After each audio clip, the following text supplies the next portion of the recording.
Hey, how's it going? So this is Champagne with Learn to Play, and we're gonna do a quick little video of squigherding. So you're watching the video. Um, you're gonna see a few add-ons. If you're in Discord, we have an add-on link. That's where you can find the add-ons that I'll bring up. Also, I have Anywhere Trainer. That's another add-on that allows you to see your career abilities, your mastery abilities, and your renown abilities from anywhere on the map or in the game. You'll find that if you have it installed, you'll have go to character. You'll have these on the side here, and let's go with mastery training. So your Squigherder, you've got three basic builds. You've got a big shooting build, which is more of your sniper build. Um, this is stationary build. You fire and then you move. Stop, fire, move. Or if you're doing a keep take or a keep defense, this is a build that you would definitely get into. A lot of people on the third floor of the keeps in tiers 2, 3, and 4. There's a career trainer, or there's a career trainer, and you have the ability to re-specialize up there, which is great if you're doing a keep take, or I'm sorry, keep defense, and you're a big bouncing squig. You have no real place for you on a keep defense. You're pretty much just going to hang out inside. You might spit out some indigestion, some bad gas. Just waiting for the door to come down so that if you're doing a funnel, you're just going to start doing some big bouncing. And what I would suggest is, what I do is I'll go up to the third floor, I'll spec out of that, turn myself into big shooting, and then that allows me to do plink, and then the poison arrow, exploding arrow, all from keep wall, shrapnel arrow, all that. And then when the keep door comes down and you're still in there, you run over, you could do a quick change to either a quick shooting or to a big bouncing. And if you do that, I would hop into a quick shooting, which is your run and gun get. And the reason why I would jump into that is for the exploding arrow. So you get the exploding arrow, you get the range increase, and then you go out there, you throw out your gas squig, giving you even more range, and then you can just use run and shoot from the safety of like first floor. If they're doing a first floor funnel, you can stand out there and you can fire this, and it just does an AoE. Like this here is a single target, builds up while you move, but if you use this, it becomes an AoE, and then of course it just reduces the range. Reduces the damage by 30%. But if you use this and your gas squig, then you'll increase the range, and you'll be able to just dish out a bunch of AoE, and then if someone has the oil up, it's all beneficial. So you've got your path of big shooting, which again is your stationary, you fire. Also, every point that you stick inside of this also increases the damage output of these abilities, your core abilities.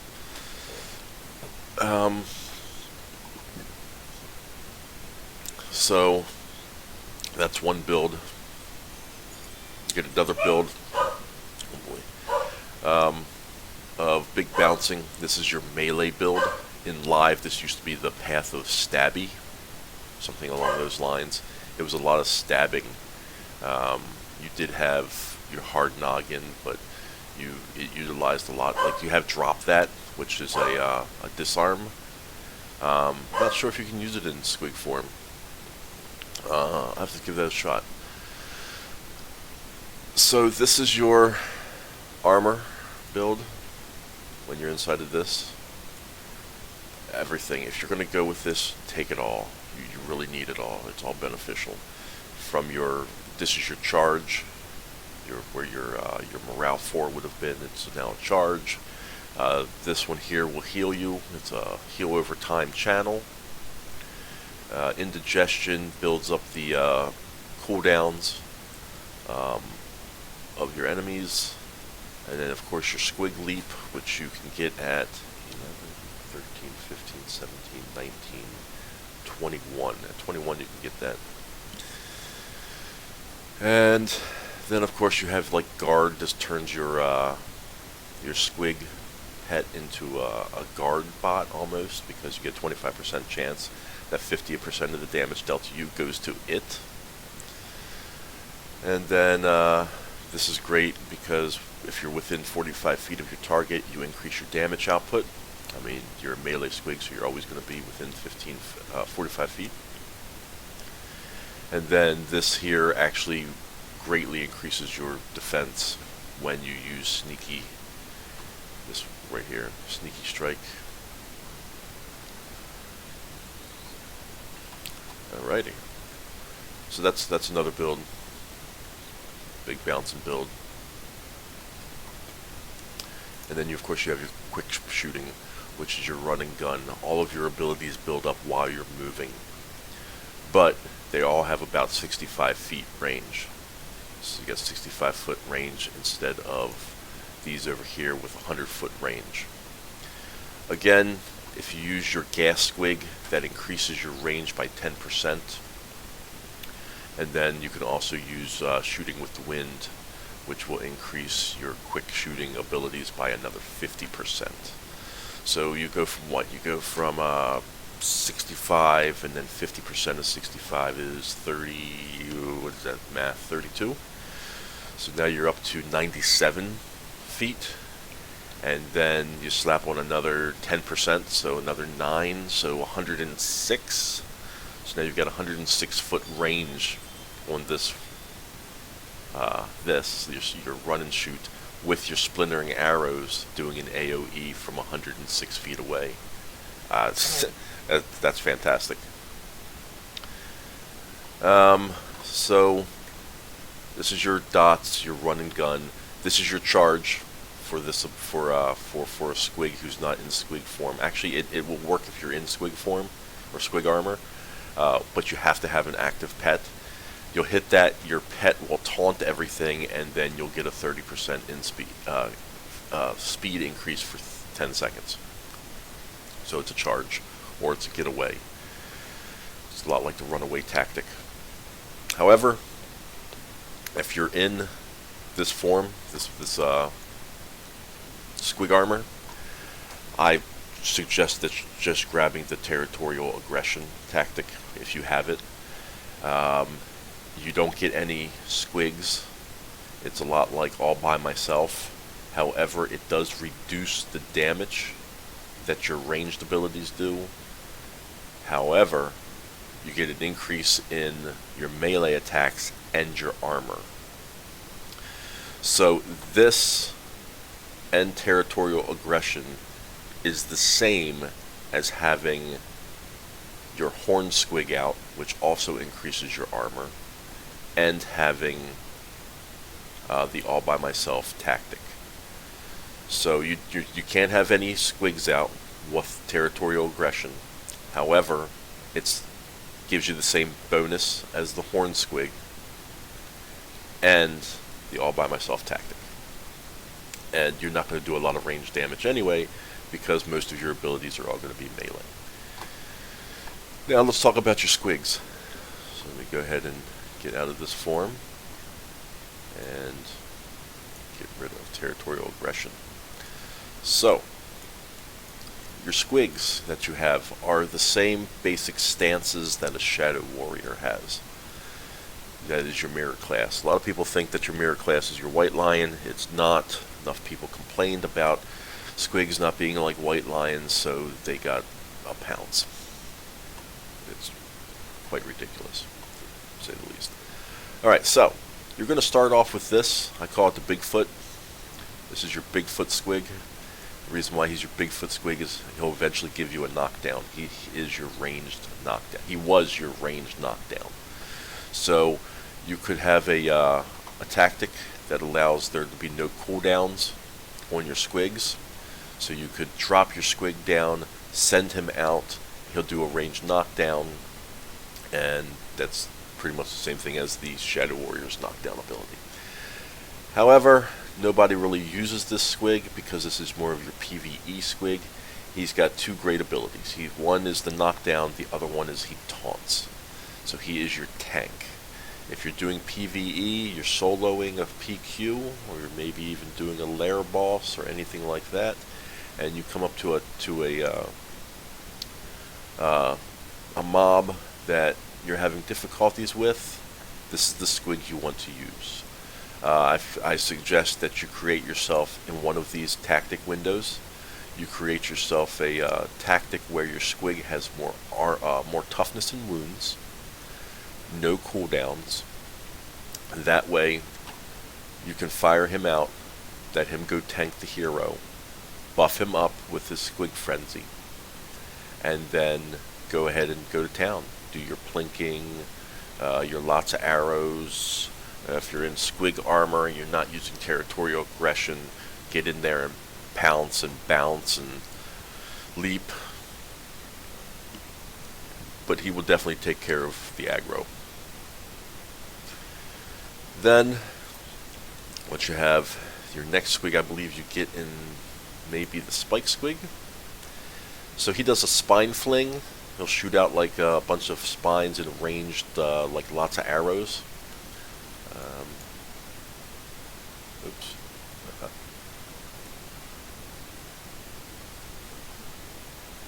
There you go. That's his spine's fling. He also increases your ranged crit chance by 5%.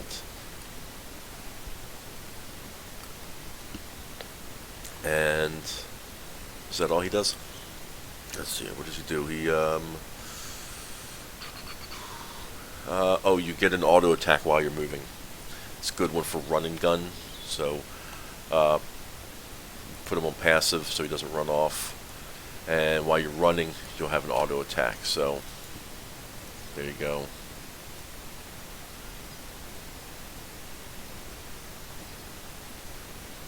Not using any abilities. My auto attack isn't very high. As you can see, my ballistics isn't very high.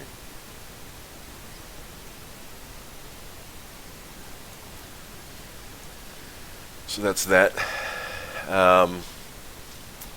For your run and gun and your big shooting, it is fantastic for that ranged crit and the spine fling. But again, I would use it for like keep defenses and keep takes if you don't need the range. If you're using big shooting, of course, big shooting with the gas squig. That's this guy right here. The gas squig will increase your range by 10%. So this gives you your big shootings up to 110 feet. And without that other 50% tactic, your run and gun is now at 72 feet. However, when he attacks, he does an AoE. He does a big old AoE gas spore. So if you're doing like run and gun and you're targeting one thing and he targets that thing, he's also going to target everything else around it. Can get you in trouble. So always remember to play with your aggression, defensive, and passive. This is usually a squig that I want to stay alive. I don't want it to run away, so I usually do passive because I want the range. Also, what you can do is you could, if you're doing a keep defense, you run over here and you tell him to stay. I can run down here and I'm still at 110 feet. Unlike Magus, who has to stay near its horror to gain the increase of range and damage output, you don't have to do that. You can just you have him out, you plant him over in a little safe spot, and then you just run around and you go ahead and do your range plinking. It's just a little trick, so you could get with a bunch of friends who are playing with Squigherders also, and you could just have your squigs just chilling out behind the keep wall, down on the ground, while you're out and about doing your thing.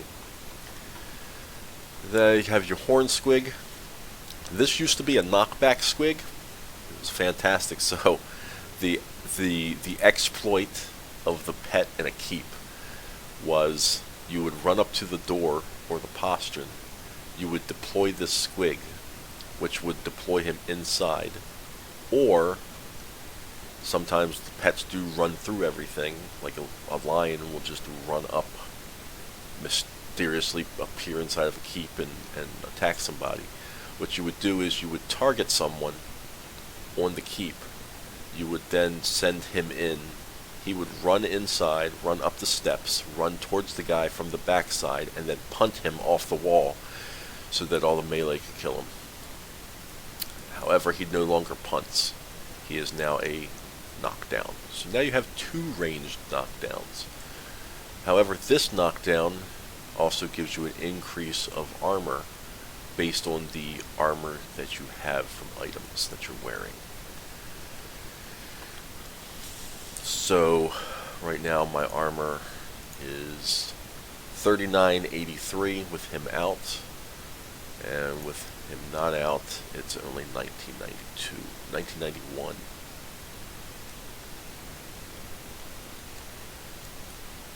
So you saw that I got a 3,000 point increase. I'm sorry, 2,000 point increase with him out to my armor.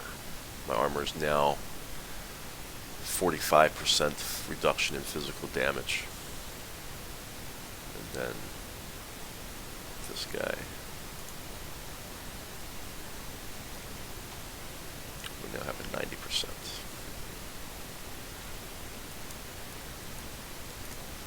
So that's what he does. So he increases your armor and he knocks down. Again, he used to punt. I guess people complained that they didn't like the punt.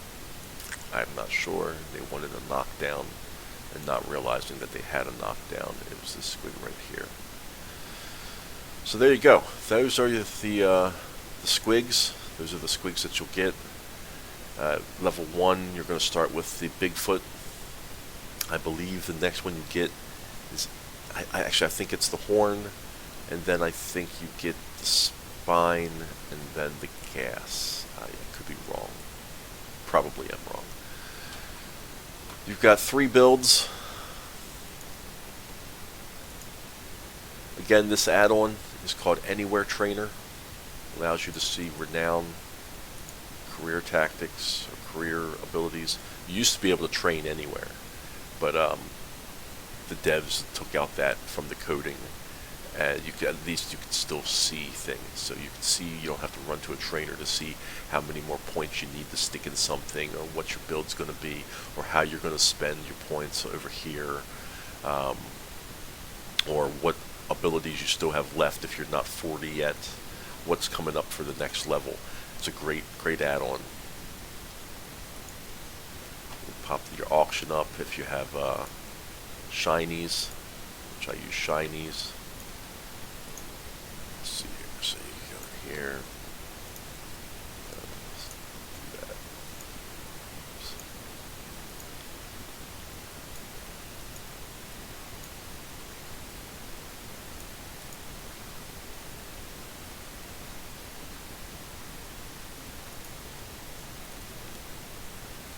Doesn't look like it's going to let you do it. But shinies is allowed you to do your auction anywhere. You could be in a keep. You're like, ah, crap, I need some talismans. And you could just go ahead and just purchase them while you're in the keep, and then run to the mailbox and get them. As you can see, you can also see what's in your bank. It doesn't have anything in his bank. But that was Anywhere Trainer. Loyal Pet. You're going to want Loyal Pet. I'll show you why you're going to want Loyal Pet. So you would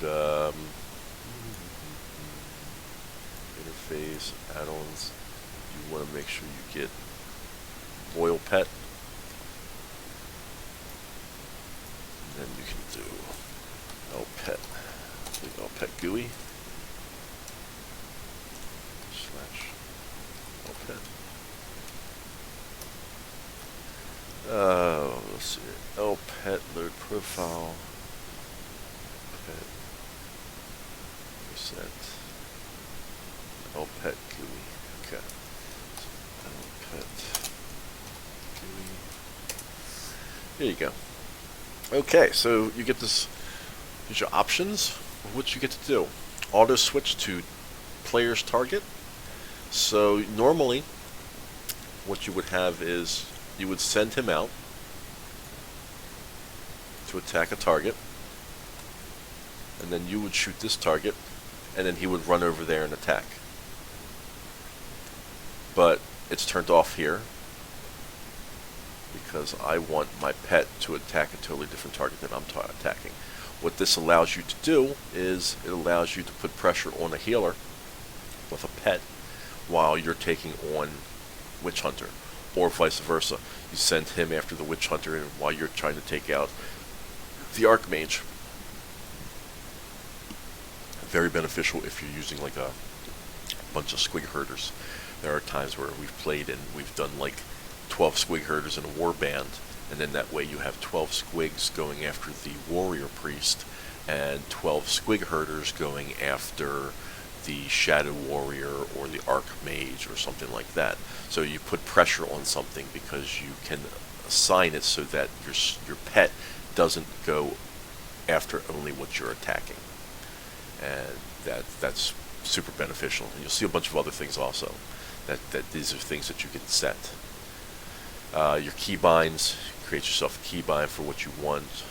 Shift right mouse button is for pet to come back and follow me. So that way, if you end up going after the wrong target,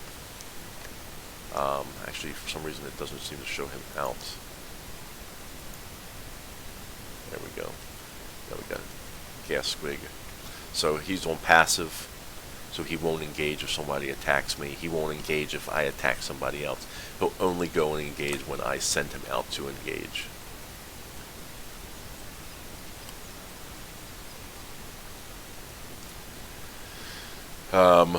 And then ability control.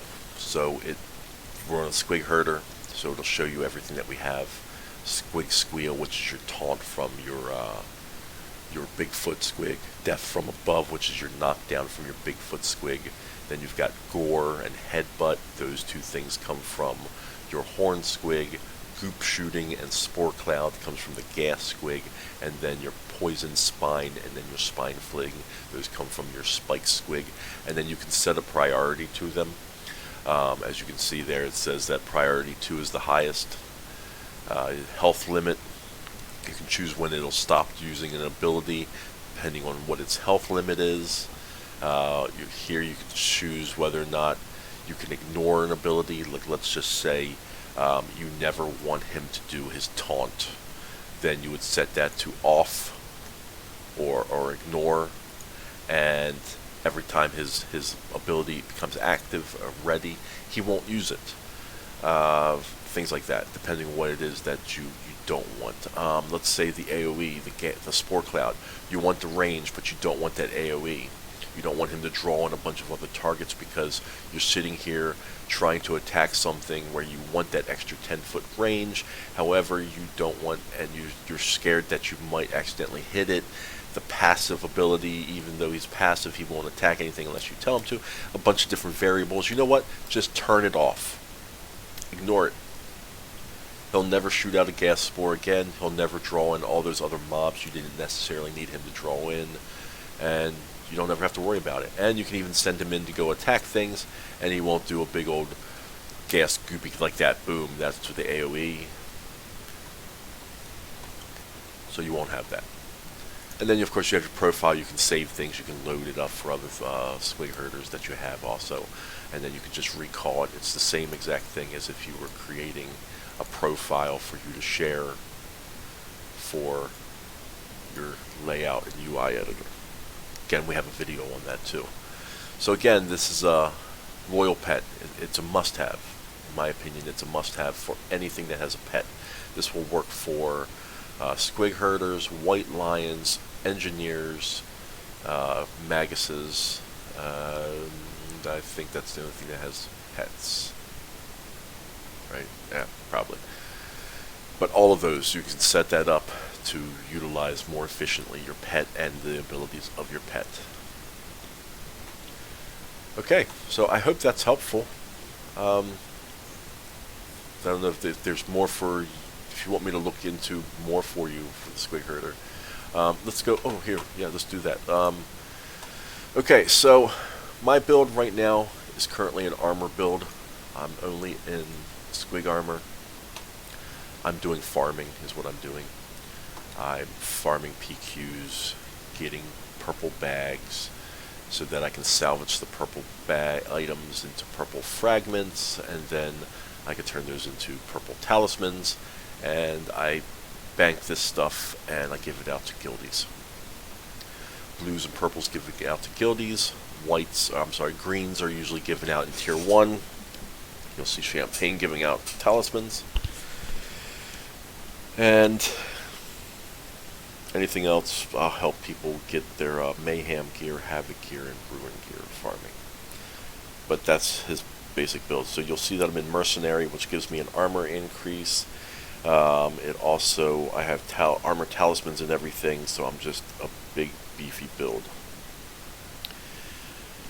So what I would suggest, my suggestion is early on in tier 1, you're going to spend your renown points on Daft Defender for the chance of increasing your dodge and your disrupt, because you're going to be far away.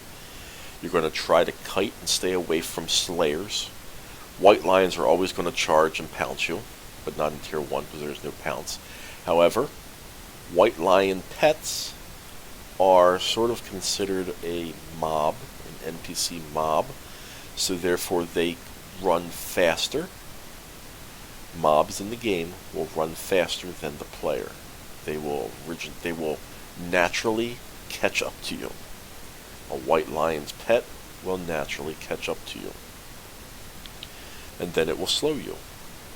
And then the white lion will catch up to you and beat you to death. Natural order. Don't eat me. Detaunt. So what I would do here is the white lion's coming after me. I would hit them with, get out of this. I would hit them with Stop Your Bleeding. Hit them with a slow, because these two could be shot. This is an instant cast, and this could be shot while moving. And then detaunt the white lion's pet. So you slow the white lion's pet, you put a dot on the white lion's pet, then you detaunt the white lion's pet once it gets to you. And then you don't attack it anymore, and then you just attack the white lion itself. Then that pretty much will slowly kill the white lion, and of course you only take 50% damage. And you know they're going to do a coordinated strike, which is the same as Get 'em that you have. You also have your ability Taste Like Chicken. You can eat your squig and get yourself some health, and then throw out another squig, and then send this one in to knock down your use it to knock down your white lion. Anyway, ballistics is important. That dishes out your damage. Weapon skill is important because it's armor penetration. Most of your abilities are physical damage, except for a few of them in your big shooting. So you have your corporeal damage, which is your poison arrow. You have that's a shrapnel, that's physical damage. You've got your exploding arrow, which is elemental damage. Physical, and physical. So this is all weapon skill. Physical damage looks at weapon skill for armor penetration. That's elemental resistance, that's corporeal resistance. If you're going to do big shooting, you have to get extra toxic coating, which makes those two, poison arrow and exploding arrow, bypass the victim's resistances. So therefore he basically has 0 resistance, so you get to dish out pretty much the full amount of damage. In this case, without any points put in it, it would be 862, and over here it would be 266, and then it'll explode for an additional damage over time. It's better for those to hit big, so you're going to have a lot of points in here. It's going to increase the damage output of both of those, and you're going to bypass its resistance. So, weapon skill, by the time you hit 40, I strongly suggest you should have at least 650 inside of weapon skill. Your ballistics should be, by the time you hit 40, this is unbuffed also, this is before you take any potions, this is before you take any liniments, this is before you get any buffs from any zealots. You're probably looking at about like 800 to 900. That's where you want to sit, about 800 to 900, and a weapon skill of 650. And you'll be your plink, your run and gun will all be phenomenal. Then of course you'll take your liniments or your potions. You'll get your increase. You'll use your tactic. You'll probably use your ballistics tactic. I believe that's your mastery tactic. If you're doing a keep defense, you might make one of these have, let's see what we have. Pick on your own size. Increases your strength and ballistic, but reduces your toughness. It's okay. If you're doing a keep defense or a keep take, you might want to throw that on. You're going to pull out your gas squig again. You're going to get that range increase. And if you're path big shooting, you've got your toxic coating. And you can hide inside of a siege weapon, hide inside of a tri-barrel blaster.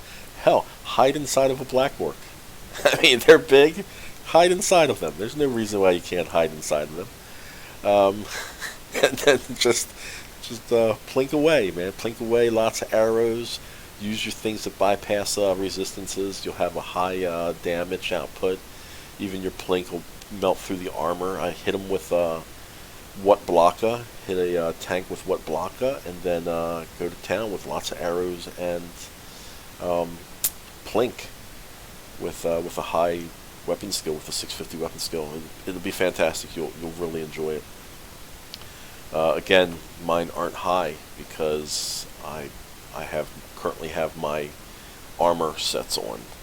I can take those off. I can go to the bank and throw in a better set, and that'll take my ballistics up to 900, my weapon skill up to 650, and then I'll do that. But right now, it's like I said, this is a farming tune for helping out guildies.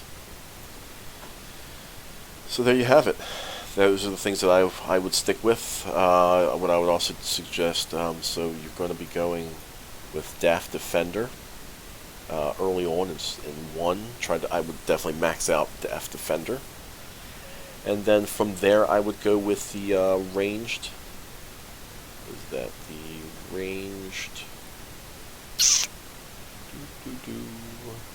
Marksman? No, Marksman's ballistics.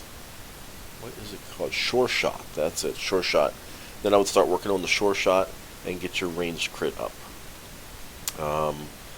With gear, stuff inside of your in some of these. Even your 5-piece, if you see there, you get a 5% range increase. You could, if you max out, what happens if you max out Sure Shot?